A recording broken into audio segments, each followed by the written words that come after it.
نحمده ونستعينه ونصلي على رسوله الكريم أما بعد باب لا يبيع على بيع أخيه ولا يصوم على صوم أخيه حتى يأذن له أو يترك۔ یہ باب ہے کہ کوئی اپنے بھائی کی سودے بازی پر سودا نہ کرے اور نہ کوئی اپنے بھائی کے بھاؤ پر بھاؤ لگائے یہاں تک کہ وہ اس کو اجازت دے دے یا وہ اسے چھوڑ دے۔ امام بخاری کہتے ہیں کہ ہمیں بیان کیا اسماعیل نے، وہ کہتے ہیں ہمیں بیان کیا مالک نے نافع سے، وہ عبداللہ بن عمر رضی اللہ عنہما سے، کہ بے شک رسول اللہ صلی اللہ علیہ وسلم نے فرمایا لا یبیع بعضکم علی بیع اخیہ، تم میں سے کوئی ایک اپنے بھائی کی تجارت پر تجارت نہ کرے۔ امام بخاری کہتے ہیں کہ ہمیں بیان کیا علی بن عبداللہ نے، وہ کہتے ہیں ہمیں بیان کیا سفیان نے، وہ کہتے ہیں ہمیں بیان کیا زہری نے سعید بن المسیب سے، وہ ابو ہریرہ رضی اللہ عنہ سے، وہ کہتے ہیں کہ نہا رسول اللہ صلی اللہ علیہ وسلم ان یبیع حاضر اللباد، نبی صلی اللہ علیہ وسلم نے منع کیا کہ شہری آدمی دیہاتی آدمی کے سودے کو بیچے۔ ولا تناجشوا، اور نہ تم بولی چڑھاؤ۔ ولا یبیع الرجل علی بیع اخیہ، اور نہ کوئی آدمی اپنے بھائی کی بیع پر تجارت کرے، یعنی کہ اس کو خریدے، یعنی اس کی تجارت پر تجارت نہ کرو۔ ولا یخطب علی خطبۃ اخیہ، اور نہ وہ اپنے بھائی کے نکاح کے پیغام پر نکاح کا پیغام بھیجے۔ ولا تسأل المرأة طلاق اختها لتکفأ ما فی انائها، اور کوئی عورت اپنی اسلامی بہن کی طلاق کا مطالبہ نہ کرے تاکہ اس کے برتن میں جو کچھ ہے وہ اپنے میں انڈیل لے۔ اس باب کے اندر امام بخاری رحمہ اللہ نے دو چیزیں ذکر کی ہیں۔ پہلی چیز ہے کہ ایک بندے کا سودا چل رہا ہے، آپ اس کے سودے پر سودا نہ کرو یہاں تک کہ جو پہلا بندہ سودا کر رہا تھا یا تو وہ سودا چھوڑ دے، پھر تم آ کے سودے بازی کرو، یا وہ آپ کو اجازت دے دے کہ ٹھیک ہے آپ بھی کر لو، اگر آپ سے مانتا تو آپ منع لو۔ اس کے بغیر، دو صورتوں کے بغیر، ایک بندے کا ایک دکاندار سے سودا چل رہا ہے، دوسرا بندہ عین موقع پر آ کر کہتا ہے یہ جائز نہیں ہے۔ دو صورتوں میں جائز ہے کہ پہلا جو خریدار تھا وہ اس کو اجازت دے دے کہ بھئی اب تم کرو، یا وہ جو ہے سودے کو چھوڑ کے چلا جائے کہ نہیں میں لیتا ہی نہیں، پھر دوسرا جو ہے آ کر وہ خریداری کرے۔ اور دوسرا مسئلہ جو امام بخاری نے ذکر کیا، اپنے بھائی کے ریٹ پر ریٹ نہ بڑھاؤ۔ مثلا ایک بندے نے ریٹ لگا دیا ایک سودے کا اور ان کی بات آپس میں طے ہو رہی ہے، آپ عین موقع پر آ کر کہتے ہیں میں تمہیں اتنے دیتا ہوں، یا گاہک کو آ کر کہتے ہو کہ چھوڑو میں تمہیں اس سے سستی چیز دے دیتا ہوں، یہ دونوں صورتیں ممنوع ہیں، ممانعت کی ہیں۔ اب ان کی تھوڑی سی تفصیل۔ پہلی حدیث جو امام بخاری لے کر آئے کہ کوئی آدمی اپنے بھائی کی بیع پر بیع نہ کرے، اس میں اہل علم کا اختلاف ہے کہ کیا یہ حکم مسلمان کے ساتھ خاص ہے یا کافر کی تجارت پر بھی تجارت کرنا جائز نہیں ہے۔ مسلم کی روایت کے اندر مسلم کے لفظ ہیں لا یبیع المسلم علی بیع المسلم او کما قال، مسلمان کے سودے پر سودا نہ کرے۔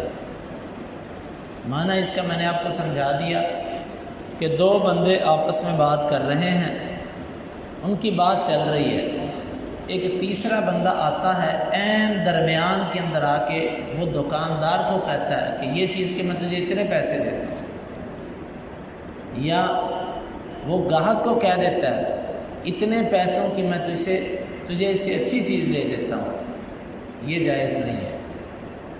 ہاں جب تک وہ دونوں ایک سودے کو چھوڑ نہ دیں یا اجازت نہ دے دیں اس وقت تک دوسرا بندہ آ کے اس میں مداخلت نہ کرے۔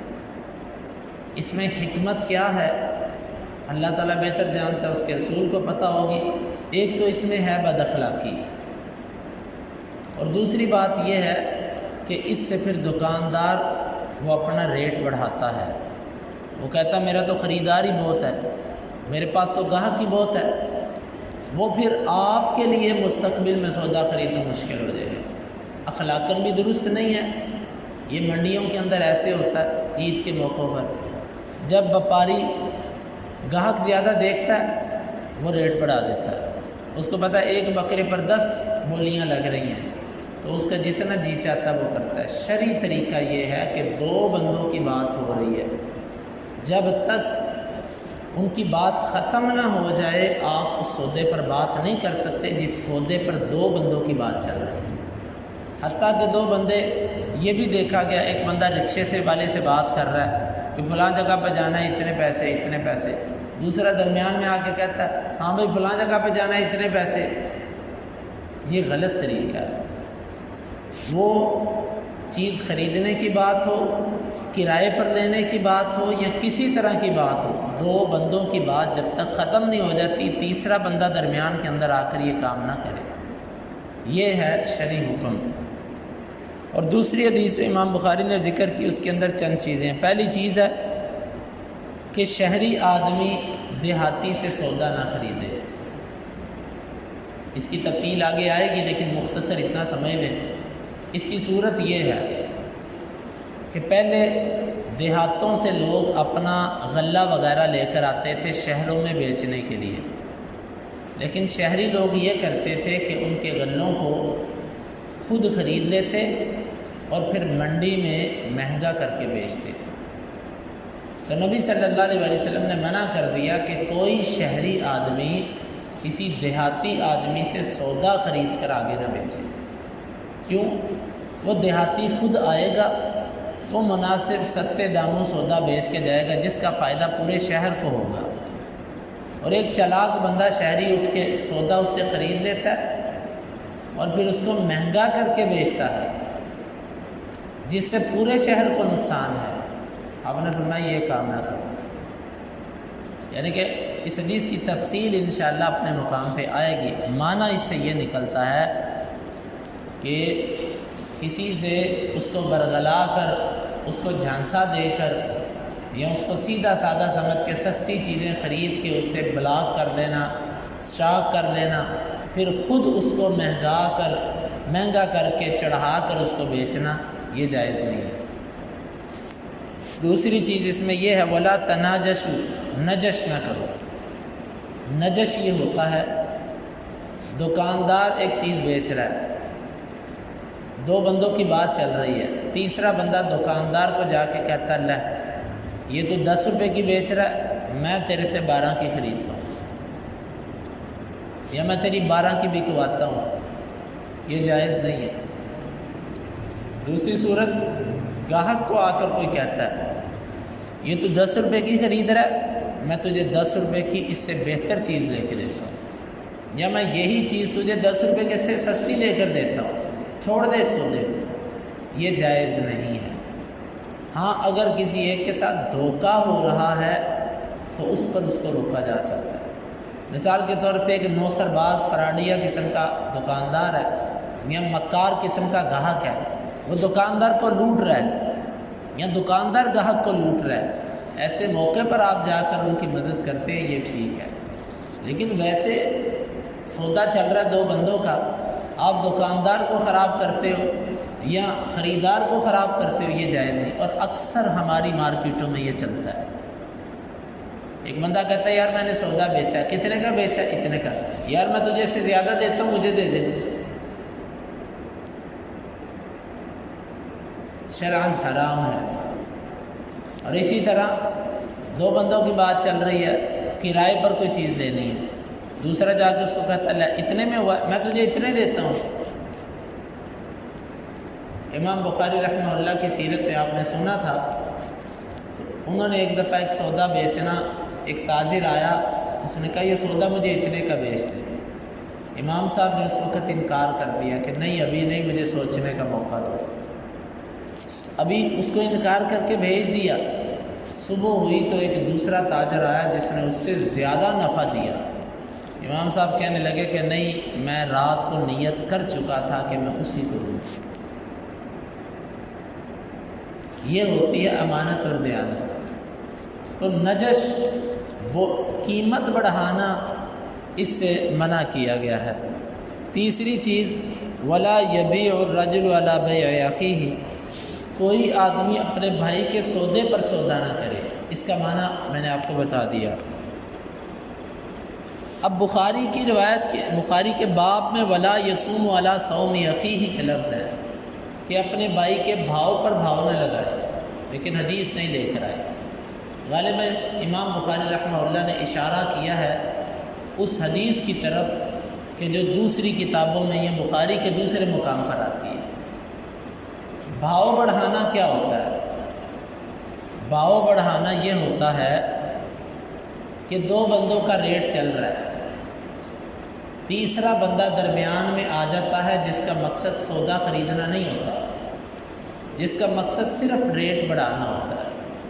جس طرح منڈیوں کے اندر جب بولی لگتی ہے نا، تو بعض دفعہ اس بولی کے اندر کچھ ایسے لوگ کھڑے ہوتے ہیں کہ جن کا مقصد صرف ریٹ اوپر کرنا ہوتا ہے، خریداری ان کا مقصد نہیں ہوتا۔ یہ مراد ہے اس حدیث سے کہ دو بندے سودا کر رہے ہیں 10 روپے، دوسرا کہتا ہے 12 روپے، میں 12 کی لیتا ہوں یہ چیز۔ یہ حرام ہے۔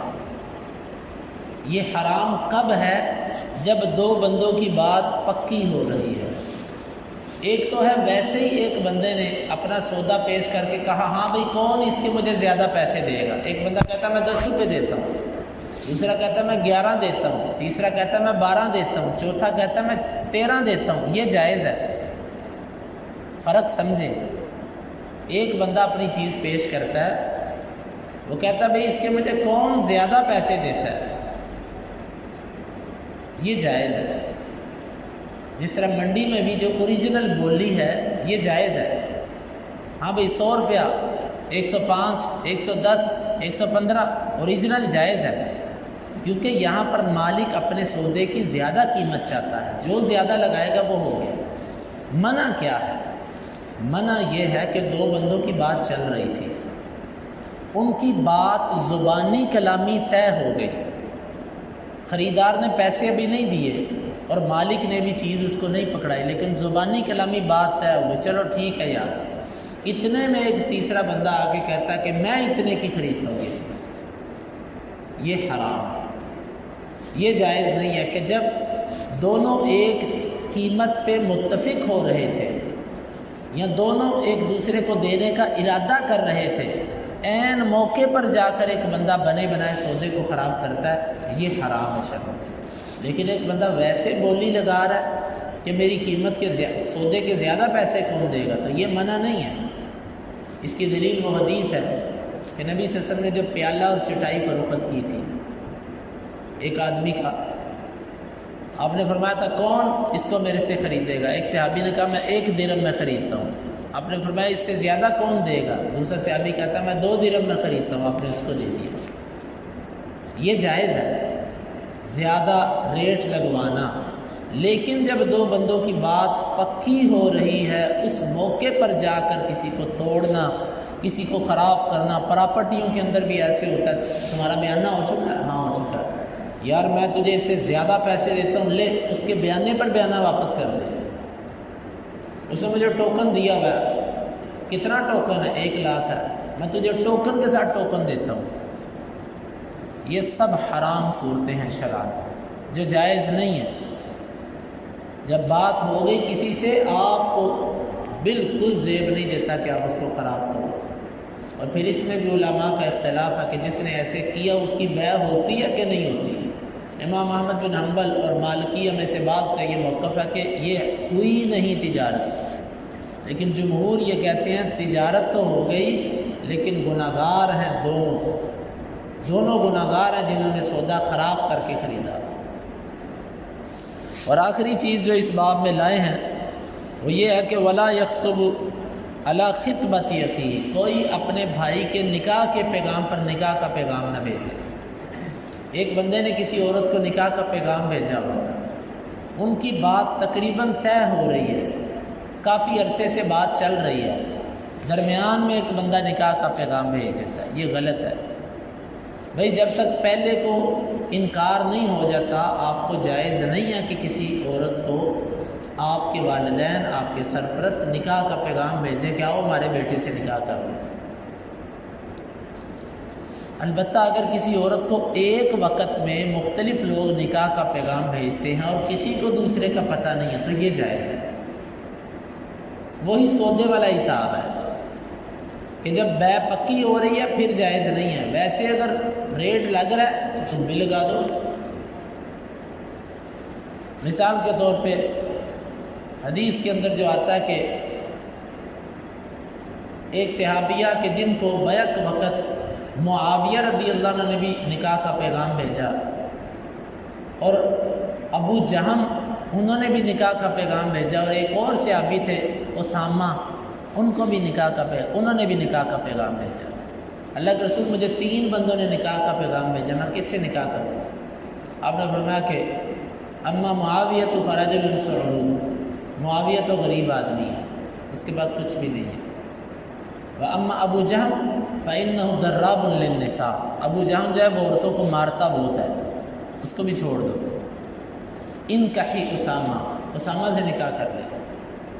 وہ کہتی ہے کہ میں نے نبی صلی اللہ علیہ وسلم کے کہنے پر اسامہ سے نکاح کر لیا۔ یہاں پر میرے اس واقعے کو بیان کرنے کا مقصد ہے کہ اگر کسی کو دوسرے کے نکاح کا پتہ نہیں ہے اور بات چیت پکی کہیں بھی نہیں ہو رہی، نہ بات چل رہی ہے، تو ایک وقت میں ایک عورت کو کئی بندے نکاح کا پیغام بھیج سکتے ہیں کہ میرے سے نکاح کر دو، وہ کہتا ہے میرے سے کر دو، وہ کہتا ہے میرے سے کر لو، پھر ان میں سے وہ کسی ایک کو منتخب کر لے تو یہ ٹھیک ہے۔ لیکن اگر 2 کی بات چل رہی ہے، کچھ دیر ہو چکی ہے بات ہوتے ہوتے، ہم درمیان میں کہیں کہ ہمارے سے نکاح کرو، یہ ٹھیک نہیں ہے۔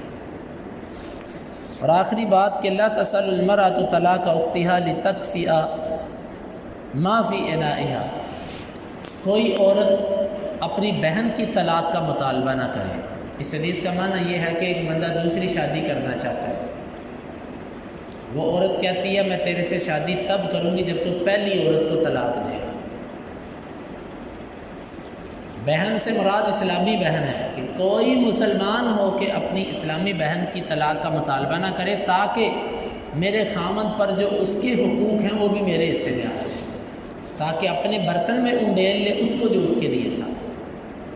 یا دوسری صورت اس کی یہ بنتی ہے، بندے نے دوسری شادی کی، پہلی بیوی ناراض ہو کے چلی گئی کہ میں نہیں آؤں گی، اس شرط پہ آؤں گی کہ تو دوسری کو طلاق دے جس سے نیا نکاح کیا۔ حرام ہے شرعاً ایسا کرنا، یعنی کہ ایک سوکن کے لیے اپنی سوکن کی طلاق کا مطالبہ کرنا جائز نہیں ہے۔ یہ اس حدیث کا معنی ہے، میں تیرے سے خوش تب ہوں جب اس کو طلاق دے، یہ شرعاً حرام ہے، یہ جائز نہیں۔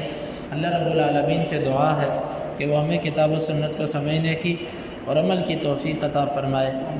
اللہم انفعنا بما علمتنا وعلمنا ما ينفعنا وزدنا علما وآخر دعوانا ان الحمد للہ رب العالمین۔ حدیث نمبر 2139 اور 40۔